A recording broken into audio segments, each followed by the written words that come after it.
A streak of blue. Thomas and Edward gave a splendid effort building the railway, but they weren't suited for fast mainline services. As such, the fat director purchased another engine called Henry. Although a good sort, he was prone to steaming troubles, which caused endless frustration. Due to a lack of funds, engines were loaned from other railways.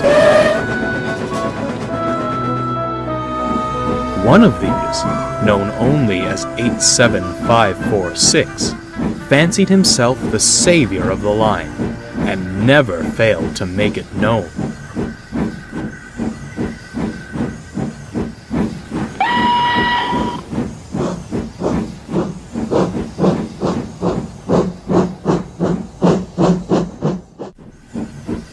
"Fret no longer," he declared, dragging Henry and his train into the big station.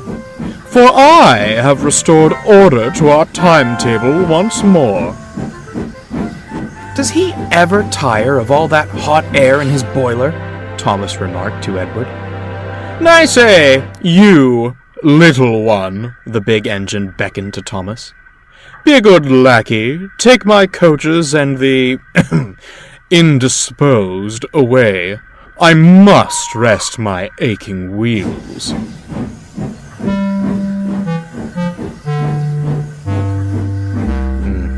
"Evidently not," murmured Edward. As Thomas buffered up, Henry couldn't even meet his gaze. "Oh, I'm sorry," he sighed. "He should be sorry," retorted Thomas. "One day, he'll get his."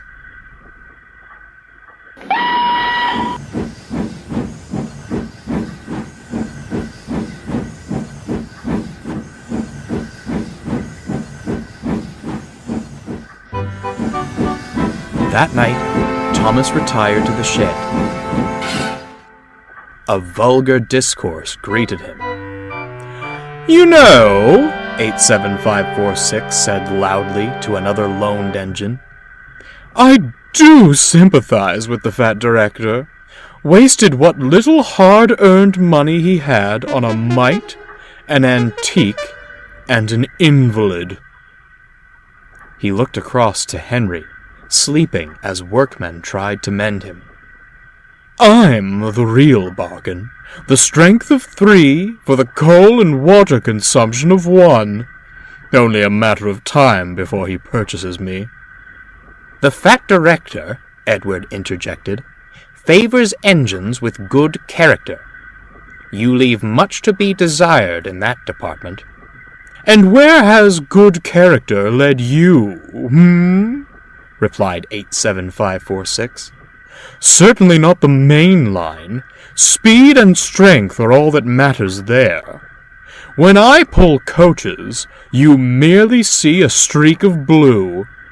Engines like you fade into the background. I'd like to see you do my work without falling to pieces." He turned back to the other engine. "Now, a more pressing matter. When I am purchased, what do you suppose my proper name should be? I fancy something regal. Lord Frederick Regaby has a certain charm to it. No?"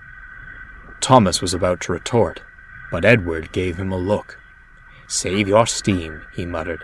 "It's no use arguing with him." They stared at the loaned engine with contempt. Henry, who'd only been pretending to sleep, had heard everything.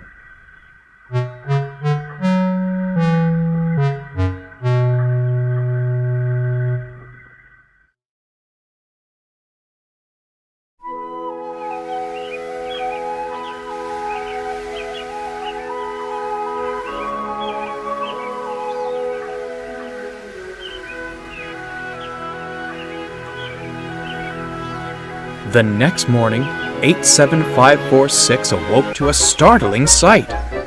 There was Henry, hissing and wheezing halfway on the turntable. "What the devil is this?" "Oh dear! Henry coughed feebly. Thought the men had made me better. Well, get better and out of my way this instant. My admiring passengers are waiting. I demand extrication at once. But the other engines had all left for work. They couldn't have helped anyhow, for there was no way onto the turntable.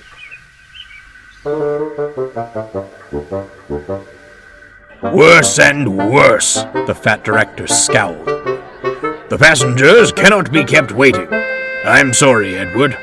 As the others have gone, you'll have to take the coaches. Edward gulped, staring at the long train. Begging your pardon, sir, but this is a bit beyond my capabilities. Not if I helped you, bubbled Thomas, shuffling alongside. 2 engines are better than 1, sir. Besides, the others can manage their own shunting for a while.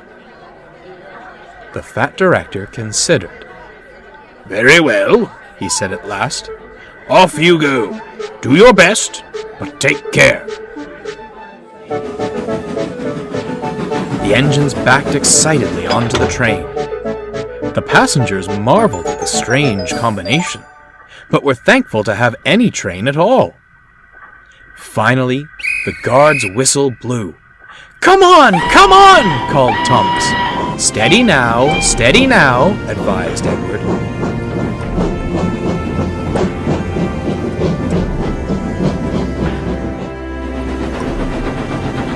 Soon they were on the main line and having a wonderful time.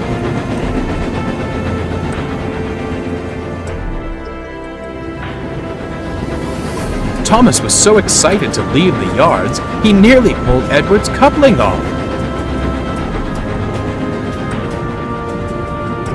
Edward chuckled. He was glad to stretch his wheels again.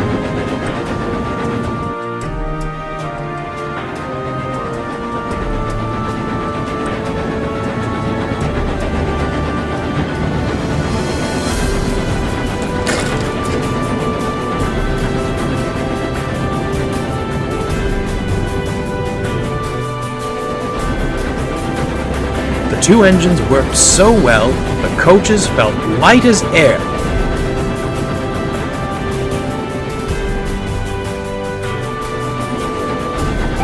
Other engines were shocked as they raced past, whistling with glee.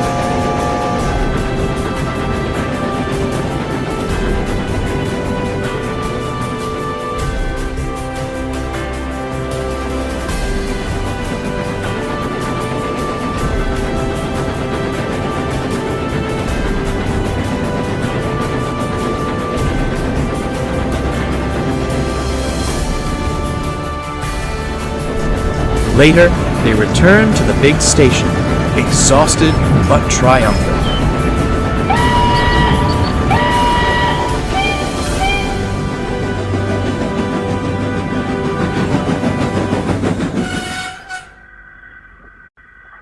Henry and 87546 stood at the platform.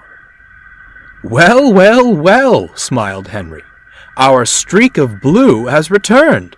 And in one piece, no less. 87546 scowled as the happy passengers swarmed out of the coaches. What splendid little engines you are! Your director must be proud of you.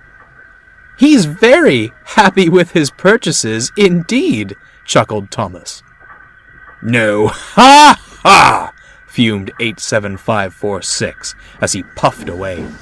You were only allowed out of the yard because clanky old Edward couldn't manage alone. Enjoy your brief moment in the limelight. It's already fading.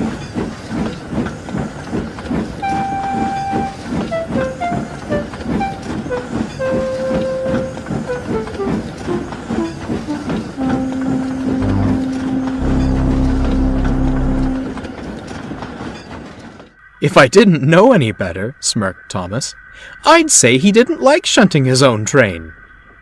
He chortled off to the water column, but Edward stayed behind.